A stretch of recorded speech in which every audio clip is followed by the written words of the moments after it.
আমাদের বাজারে হাসিল কাউন্টার রয়েছে অনেকগুলো করে কাউন্টার থেকে হাসিল করা যাবে। অন্যথায় সোনা দালাল চক্র আপনি যদি দালাল চক্র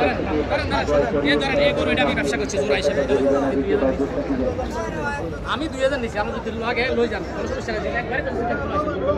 আমি 2000 নিছি আমি 2000 নিছি না আমি দিবেন নি স্যার দিবেন নি স্যার আমি 2000 নিছি তো স্যার একবারে কইছে তারা করে 20000 দিয়ে রাখছে তারা করে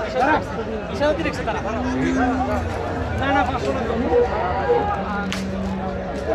আপনাকে কলবনা দেখাতে পারে দেখাতে পারে সেরকম কলবনায় করবেন না। আমাদের বাজারের হাসিল একেবারে সীমিত, আপনি নির্ভয়ে হাসিল কাউন্টারে গিয়ে হাসিল করাবেন। মান সম্মানের মূল্যবান জিনিস আপনারা আমাদের বাজারে মেহমান, আপনারা সম্মানিত